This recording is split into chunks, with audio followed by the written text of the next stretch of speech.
ಪ್ರಜಾ ಕರ್ನಾಟಕ ಟಿವಿ ವೀಕ್ಷಕರಿಗೆ ಸ್ವಾಗತ. ಕೆಂಪೇಗೌಡರು ಕರುನಾಡು ಕಂಡ ಅಪ್ರತಿಮ ದೂರದೃಷ್ಟಿಯುಳ್ಳ ನಾಯಕರು. ಸುಮಾರು 500 ವರ್ಷಗಳ ಹಿಂದೆ ಬೆಂಗಳೂರು ನಿರ್ಮಾಣ ಅವರ ಬಹುದೊಡ್ಡ ಕೊಡುಗೆಯಾಗಿದೆ ಅಂತ ಮಾಜಿ ಶಾಸಕ ನಿಸರ್ಗ ನಾರಾಯಣಸ್ವಾಮಿ ತಿಳಿಸಿದರು.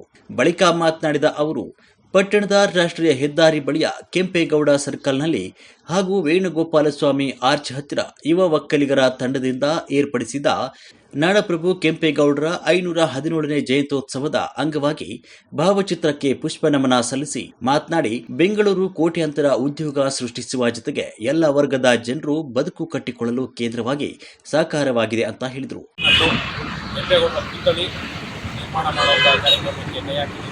ಹಾಗೆ ಪ್ರತಿಯೊಂದು ಹಳ್ಳಿನಲ್ಲಿ ನಮ್ಮ ಏನು ವಿದ್ಯಾರ್ಥಿಗಳಿದ್ದಾರೆ, ಯಾರು ಉನ್ನತ ವ್ಯಾಸಂಗಕ್ಕೆ ಇರ್ಬೋದು ಮತ್ತು ಒಳ್ಳೆಯ ಸ್ಕೋರ್ ಮಾಡ್ಕೊಂಡಿರ್ಬೋದು, ಸ್ಕಾಲರ್ಶಿಪ್ ಪ್ರತಿಭಾ ಪುರಸ್ಕಾರ ಮಾಡೋದು ಕಾರ್ಯಕ್ರಮಗಳಿದೆ.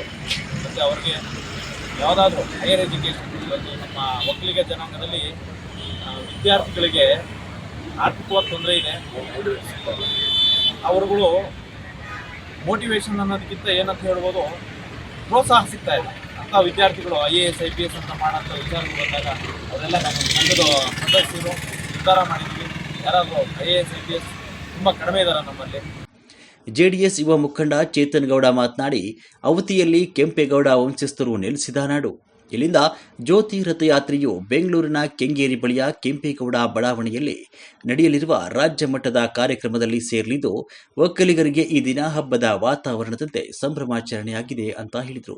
ಈ ವೇಳೆ ಹಿರಿಯ ಗುರ್ರಪ್ಪ, ಜೆಡಿಎಸ್ ಜಿಲ್ಲಾಧ್ಯಕ್ಷ ಮಂಜುನಾಥ್, ಹುರುಳಗುರ್ಕಿ ಶ್ರೀನಿವಾಸ್, ಕೊಡಗುರ್ಕಿ ಮಹೇಶ್, ಹೊಸಳ್ಳಿ ರವಿ, ಹನುಮಣ್ಣ, ರೆಡ್ಡಹಳ್ಳಿ ಚೇತನ್, ದುದ್ದನಹಳ್ಳಿ ರಘು, ಮಹಿಳಾ ಘಟಕದ ಅಧ್ಯಕ್ಷೆ ಮೀನಾಕ್ಷಿ, ಕೇಶವ್, ನವೀನ್ ಕುಮಾರ್, ಮುರಳಿ, ಅನಿಲ್, ನಯೀಂ, ಹರೀಶ್, ಮಧು, ಸುನಿಲ್ ಕುಮಾರ್ ಸೇರಿದಂತೆ ಇತರರು ಹಾಜರಿದ್ದರು.